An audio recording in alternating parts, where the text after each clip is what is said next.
अच्छा, यहाँ पे वो कहता है कि मनी इज लाइक अ मक। मनी जो है ना वो आपका बिल्कुल एक मक की तरह है कि अगर आप पैसे का इस्तेमाल नहीं करेंगे, तो पैसे को स्प्रेड नहीं करेंगे, तो उसका कोई फायदा नहीं होगा। वो एक जो है ना मक बन के रह जाएगा। मक एक ऐसे जैसे कहना चाहिए गट्ठर को कहते हैं, जो कि सामान उसके अंदर बंद होता है लेकिन वो सामान कोई इस्तेमाल भी नहीं कर रहा होता। इस वजह से जो है आप ये देखें कि हमारे इस्लाम में कितना ज़्यादा ये चीज़ है कि हमारे सदक़े के थ्रू, ज़कात के थ्रू किस तरीके से पैसे को शेयर किया जाता है। यहाँ तक कि हमें ये भी बताया जाता है कि मज़दूर को उसकी जो उजरत है उसके पसीना खुश्क होने से पहले दे दी जाए। तो ये सारी चीज़ें हमें हमारे दीन में सिखाई जाती हैं कि कैसे पैसा स्प्रेड करना है। ठीक है, तो virtue is like precious orders, और वर्च्यू जो है वो प्रीशियस ऑर्डर्स हैं। ऑर्डर्स कहते हैं स्मेल्स को, ठीक है, जो फ्रेग्रेंस होती है। Most fragrant when they are incensed or crushed. Virtue जो होती है वो एक प्रीशियस ऑर्डर है, एक फ्रेग्रेंस है। जैसे एक परफ्यूम की फ्रेग्रेंस होती है, उसको ऑर्डर कहा जाता है। वो उतनी ज़्यादा फ्रेगनेंट होती है जब उसको व्हेन दे आर इंसेंस, जब उनको इंसेंस कर दिया जाता है या क्रश कर दिया जाता है। यानी कि वर्च्यू को जितना ज़्यादा दबाया जाता है ना, नेकी को जितना ज़्यादा दबाया जाता है, वो उतनी ज़्यादा फैल जाती है। उसके कहने का मकसद ये है, वो एक वो होता है ना फूल, बनफशा का फूल होता है ना, उसको जितना ज़्यादा क्रश किया जाता है, उसकी जो खुशबू होती है वो उतनी ज़्यादा फैल जाती है। Same is the case with the virtue, कि वर्च्यू को जितना ज़्यादा क्रश किया जाता है वो उतनी फैल जाती है। Whoever, moreover, the precise and authentic turn of sentences and condensation of thought in them have been enhanced by the antithetical presentation. Antithetical presentation यानी कि two opposite views presentation जो वो अपने sentences की करता था, वो जो है उससे उसकी condensation of thoughts जो है वो और भी ज़्यादा enhance हो जाती थी। Like वो कहता है our life faces God shrinks from man। वो कहता है एक जो झूठ होता है वो गॉड तो देख रहा होता है, बेशक वो इंसान को नजर नहीं आता। यानी कि हमें इंसानों से तो झूठ बचा लेता है, लेकिन हमें खुदा से झूठ बचा नहीं सकता। यानी कि we have to face the dilemma अगर हमने झूठ बोला है। The ways to enrich are many and most of them are foul. और वेज टू एनरिच यानी कि अमीर होने के तरीके तो बहुत हैं, लेकिन उनमें से मोस्टली जो है वो फाउल है। यानी कि रिस्क जो है हराम तरीके से कमाना आसान है, और हलाल तरीके से एनरिच होना थोड़ा मुश्किल होता है, और इसी को आजमाइश कहते हैं। It is a strange desire to seek power. देखिए बेटा, लाखों कमा लेना जो है ना वो ज़रूरी नहीं होता ज़िंदगी में, ठीक है। असल आपकी सक्सेस ये है कि आप थोड़ा कमाएं लेकिन वो हलाल होना चाहिए। मेरे घर में हमारे एक रिलेटिव है, दूर के रिश्तेदार हैं, वो बच्ची आई मेरे घर तो कहीं बहुत अरसे बाद। शी वॉज सो, मतलब इतनी वो कॉन्फिडेंट थी। उसका जो हस्बैंड है वो रिक्शा ड्राइवर है, लेकिन उसको अपने शोहर पे ये मान है कि अपने हाथ से कमाता है और हलाल कमाता है।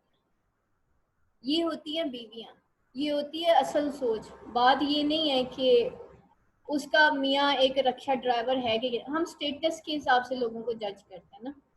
आप ये देखें कि उस लड़की को कितना मान था कि मेरा मियाँ एक रिक्शा ड्राइवर है, हम किसी से मांग के नहीं खाते, हम अपने हाथ से कमाते हैं। That is the dignity. और मैंने उसको बड़ा अप्रिशिएट किया। मैंने कहा बेटा ये बड़ी आपने अच्छी बात कही। तो बेटा थोड़ा कमाना जो है, या थोड़ी आमदनी होना, या ख्वाहिशात का पूरा ना होना, that is not so important.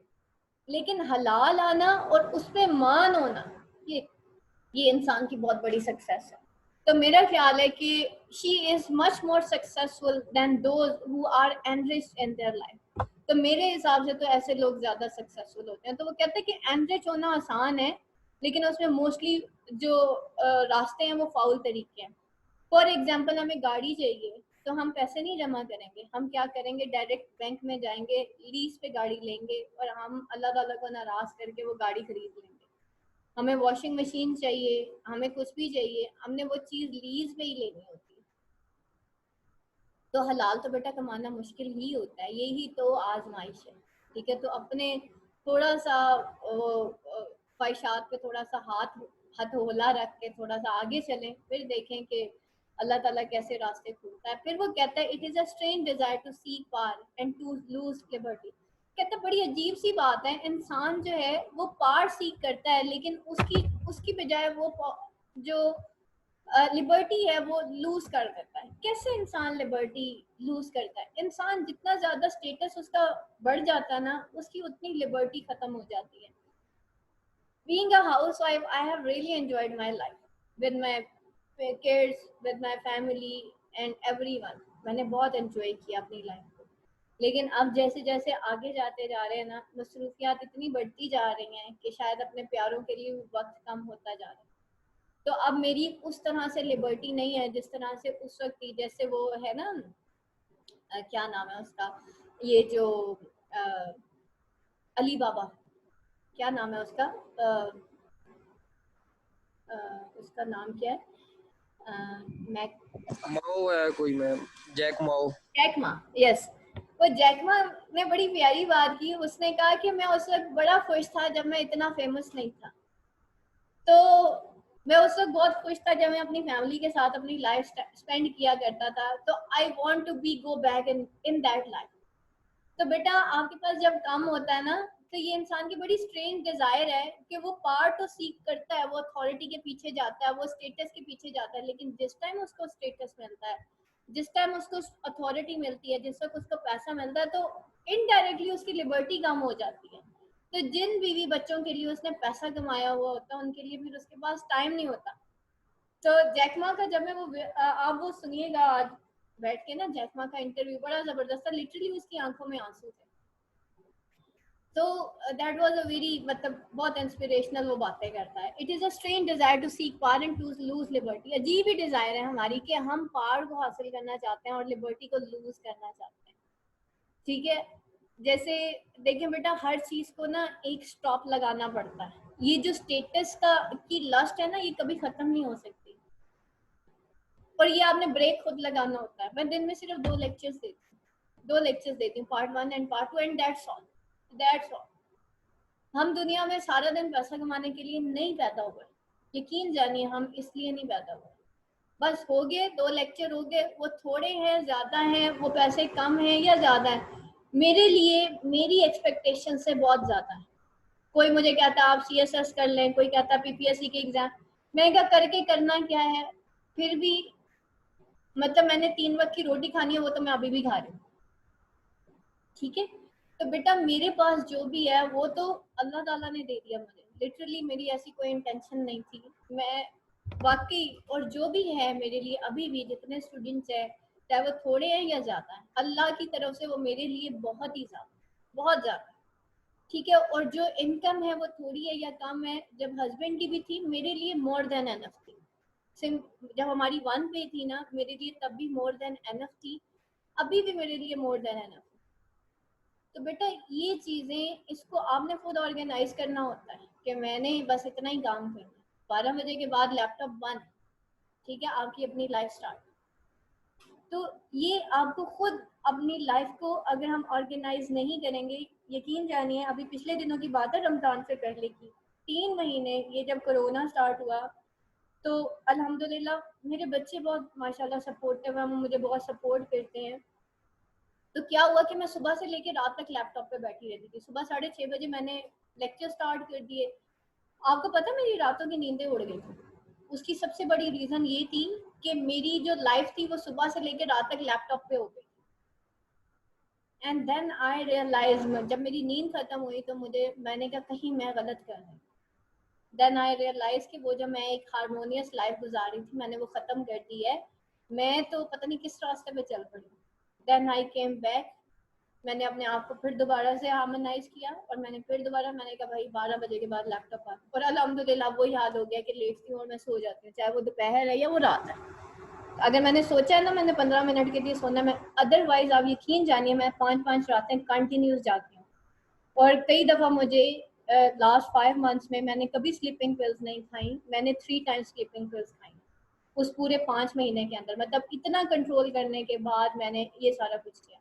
तो बेटा दैट इज ये एक डरावना ख्वाब होता है इंसान का, स्टेटस के पीछे भागना। तो जब ये इस तरह से होता है, हम अपनी नेचर के खिलाफ जाते हैं ना तो हमारी नींदें उड़ जाती हैं, हमारी फ्रीडम खत्म हो जाती है। तो बच्चों ने मुझे तंग नहीं किया, मैं भी लैपटॉप पे बैठी रही। और अल्टीमेटली देखें नुकसान किसका हुआ, मेरा हुआ, कि वो जो मैं एंजॉय करती थी बच्चों के साथ वो मैंने लैपटॉप को दे दिया। एंड फाइनली जब हम मशीन बन जाते हैं तो बेटा मशीन फिर ऐसे ही काम करती है, वो फिर सोती थोड़ी है।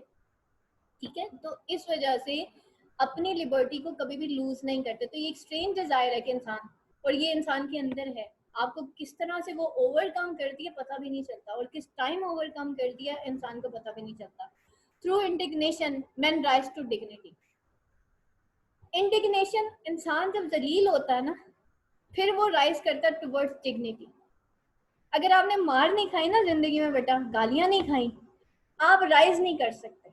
अगर आप अपने, वो कहते हैं ना जिसने अपने माँ बाप की और उस्तादों की मार खाई होती है कभी जिंदगी में ना नाकाम नहीं होता, और जिसने अपने माँ बाप की गालियां और माँ बाप की मार नहीं खाई होती वो दुनिया की मार खाता है। ठीक है, तो through indignation man rise to dignity. जब तक हमारी इंडिग्नेशन नहीं होती, जब तक हमारी तजलील नहीं होती, जब तक हमें गालियां सुनने की आदत नहीं होती बेटा, हम आगे नहीं जा सकते। अदरवाइज मैं डिफरेंट ग्रुप्स के अंदर देख रही होती हूँ, छोटी छोटी बातों पे लोग व्हाट्सएप ग्रुप में बहस करते हैं और छोड़ के चले जाते हैं। ठीक है, अभी रिसेंटली मैंने एक ग्रुप ज्वाइन किया हुआ था व्हाट्सएप का, मैं नॉर्मली बहुत कम, अब उसमें पता नहीं क्या किसी ने कह दिया और उस उनको इतना गुस्सा चढ़ा। And he was some lecturer in some university, और वो उन्होंने ग्रुप लीव होने से पहले बताया, हालांकि बात कुछ भी नहीं थी। उन्होंने जो एडमिन था उन्होंने उन्होंने कुछ कोई एड शेयर कर दिया था, तो एडमिन ने कहा कि जी यहाँ पे इस ग्रुप में एड्स जो है वो अलाउड नहीं है। He said, I am the ample one, I am lecturer in the फलाना university, and you will tell me कि मैं, तुम मुझे बताओगे कि रूल्स क्या हैं इस ग्रुप के। हालांकि वो जो एमफिल थे या जो भी थे सर, लेकिन उन्होंने गलत किया था। तो बेटा through indignation man rise to dignity.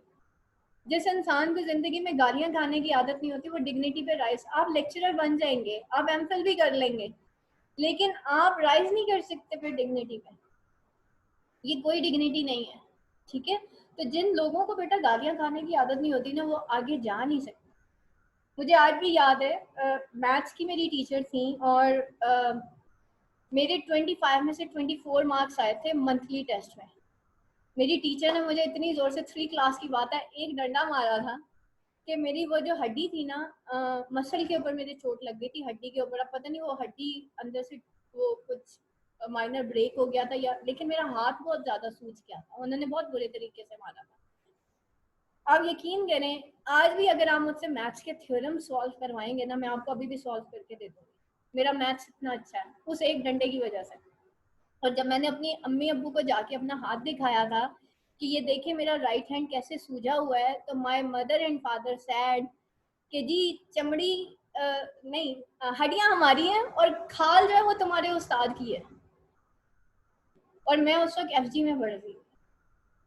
तो बेटा जब तक माँ बाप बच्चों को ये चीज नहीं सिखाएंगे ना बेटा तूने मार खानी है, तब तक बच्चा नहीं सीधा होता। तो जिस इंसान ने बेटा जिंदगी में मारे खाई होती है ना, और उनको मार खाने के, हालांकि मेरी सेकंड पोजीशन आई थी क्लास में, लेकिन उसके बाद मेरा मैथ कभी खराब नहीं हुआ क्योंकि उस्ताद की मार खाई थी और उसको बर्दाश्त भी किया। ठीक है, तो बेटा ऐसे लोग कभी मार नहीं खाते। Well, with the tool of antithesis, Bacon made his argument many times stronger. अब ये antithesis है ना, एक तरफ वो indignation यूज कर रहा है और दूसरी तरफ वो dignity। इसी तरह एक तरफ वो पार को यूज करता है और दूसरी तरफ लिबर्टी को, यानी कि ऑपोजिट वर्ड्स को यूज कर रहा है। Bacon made his argument many times stronger and much more influential than a simple sentence. He created so many wit and strength in such precise writing that they are still valid and famous. No man individually did provide such strength and simplicity to the English language than Bacon. Bacon tried to reach the reader's mind by a series of aphoristic attacks. Bacon ने जो है aphoristic attacks के through जो है इंसान के, reader के mind को प्रोन करने की कोशिश की, उसमें रीच करने की कोशिश की। That's why he is, sorry prone कह रही है, प्रोब करने की कोशिश की, इसको कहते हैं प्रोब इनटू द माइंड्स। ठीक है, रीच द रीडर माइंड्स या probe into the minds. That's why he is considered as the pioneer of modern prose. There is hardly any equal of him of clear terse and compact writing. अब यहाँ पे Bacon as a prose writer उसके कितने सारे points आ गए, ठीक है. So there is hardly any equal of him for trustness. Now it appears to be an irony of nature that man with such a tremendous intellect and wisdom had a mean character. अब ये irony of nature है कि एक ऐसा इंसान, अब हमने first two phases जो थे क्वेश्चन के वो हमने जो है एक्सप्लेन कर दिए, जिसमें हमने उसकी इंटेलेक्ट और उसकी विजडम को शेयर किया. अब हम देखेंगे कि क्या वाकई बेकन का कैरेक्टर एक मीन कैरेक्टर था या नहीं था. Bacon was not mean in the sense of being a miser. He was indeed reputed to be very generous. The manner in which Bacon betrayed his friends, especially Essex, proved him most ungrateful and ignorant. ठीक है. और manner जिसमें हमने bacon के बारे में पढ़ा था कि उसने अपने ही फ्रेंड जिसका नाम एसेक्स था, जो कि गवर्नर था आई थिंक, उसको जो है किस तरीके से उसने बिट्रे किया था. Most ungrateful and ignoble man, जो कि बहुत ही जो उसने उसको प्रूव किया कि जब उसने एसेक्स को बिट्रे किया, अपनी फ्रेंड्स को बिट्रे किया, तो प्रूव होता है कि बेकन जो है वो अनग्रेटफुल और इग्नोबल मैन था. He made friendship and uprightness subordinate to his success. वो सिर्फ फ्रेंडशिप उस इंसान से करता था ताकि वो just for the uprightness subordinate to his success, ताकि उसको सक्सेस मिल जाए डायरेक्ट वो अपनी सक्सेस की तरफ. देखिए हम अपनी पीआरस क्यों बढ़ाते हैं. एक बिजनेसमैन को देखिए ना, उसको मैक्सिमम यही कोशिश होती है, खाना हम इसलिए थोड़ी लोगों को खिलाते हैं, दावतें इसलिए थोड़ी करते हैं कि मेरा दोस्त है या अल्लाह राजी हो जाएगा. हम खाने लोगों को इसलिए खिलाते हैं, दावतें इसलिए देते हैं, पीआरस बढ़ती हैं, ठीक है. और गिफ्ट्स भी हम लोगों को इसलिए, गिफ्ट भी वो जो हाईएस्ट पोस्ट होते हैं ना, उनके पास सारी मिठाइयाँ जा रही होती हैं. जो बेचारे नीचे वाले होते हैं, चपड़ासी या इस तरह के लोग, उनको कोई मिठाई देता ही कोई नहीं है. जब किसी का रैंक आता है या जब किसी का कुछ, तो आप अंदाजा करें कि हम लोग गिफ्ट भी भेजते हैं तो किसको भेजते हैं, जिनसे जो हमें कुछ दे सकते हैं, ठीक है. तो इंसान जो है वो मटेरियलिस्टिक है. ही always kept his I on the main चांद, worshipping the rising sun and avoiding offsetting one. वो हमेशा जो है एक आई रखता है on the main charge, worshipping the rising sun, और वो वर्शिप करता है राइजिंग सन को, अवॉइड करता है offsetting one. His marriage was also marriage of convenience. He did not hesitate to take part in political intrigues in order to promote his ambition. His letter to the king and queen were also full of flattery, and that it was hard to believe that they came from the pen of such an intellectual man. उसकी जो marriage भी थी वो marriage of convenience, convenience according to tradition, यानी कि उसके जो marriage के व्यू पॉइंट्स थे वो भी अकॉर्डिंग टू कन्वीनियंस. हम अपने बेटे और बेटियों की शादियां वहां करते हैं जो कि हाई स्टेटस लोग होते हैं. लड़की बहुत पढ़ी लिखी होनी चाहिए, बहुत अच्छी फैमिली से होनी चाहिए, स्पेशली जो बिजनेस क्लास होती है वो बिजनेस क्लास के साथ ही शादी करती है. Same is the case with so and so on, यानी कि लड़के का स्टेटस देख के, लड़की का स्टेटस देख के फिर शादी की जाती है. ये भी इवन देखा जाता है कि पीछे से माल कितना आएगा, अगर लड़की आएगी तो साथ कितना जहेज लेके आएगी, गाड़ी लेके आएगी कि नहीं लेके आएगी, ठीक है. तो ये मैरिज ऑफ कन्वीनियंस होती है. He did not hesitate to part in political in order to promote his ambition. अपने एम्बिशंस को प्रमोट करने के लिए वो नहीं हेजिटेट करता था, यानी कि वो पॉलिटिकल इंट्रिग्स में भी पार्ट लेता था. His letter to the king and queen were also full of flattery, flatter भी करता था, ठीक है. And it was hard to believe that they came from the pen of such an intellectual man. और ये बड़ी अजीब सी बात है कि एक इंटेलेक्चुअल मैन के पेन से इस तरह की भी हरकतें हुई हैं. आप ये देखें, लेकिन बेटा जो जाहिल इंसान होता है ना वो इतना नुकसानदेह नहीं होता. जो पढ़ा लिखा जाहिल होता है ना वो ज्यादा नुकसानदेह होता है, ठीक है. उसको पता होता है किस वक्त पे किसको किस तरह से मोल्ड करना है.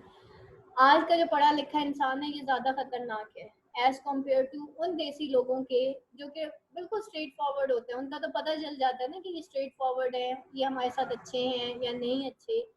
लेकिन कुछ लोग होते हैं जो कि पढ़े लिखे होते हैं, वो ज्यादा फ्लैटर करते हैं, ठीक है. वो ज्यादा हिपोक्रिटिकल होते हैं. तो उनकी जो एजुकेशन होती है वो सिर्फ उनको सक्सेस ही सिखाती है, इसके अलावा वो उनकी एजुकेशन उनको कुछ नहीं सिखाती. वो मोरालिटी से दूर होते हैं. Though he was wise, yet he showed certain incapacity of emotions, and this trait can also be witnessed in his essays. He took the purely personal and domestic matter of a man like marriage, friendship, love, etc., in terms of pure utility, such as he that hath wife and children hath given for hostages to fortune. और वो कहता है कि जिसकी बीवी और बच्चे हैं वो जो है hostages हैं to fortune। और ये तो खैर आपको लाइन आज के दौर के हिसाब से समझ आ ही गई होगी कि क्यों आजकल बच्चे और बच्चियों की शादियां लेट की जाती हैं। और वो कहता है कि भाई ये तो हॉस्टेजेस हैं फॉर्च्यून, और समझा यही जाता है कि शायद हमारे बीवी बच्चे या ज्यादा बच्चे, बच्चे दो ही अच्छे, ये कहाँ से आ गया। हमें यही लगता है कि जी दो बच्चे होंगे तो हम ज्यादा जिंदगी में आराम से जिंदगी गुजार लेंगे, और वो जो ईमान वाली कैफियत है वो हमारी खत्म हो गई। ठीक है, हमें वाकई ऐसे लगता है कि घर में खाने वाले ज्यादा होंगे तो पता नहीं क्या हो जाएगा, शायद हम लोग उनको नहीं हैंडल कर पाएंगे।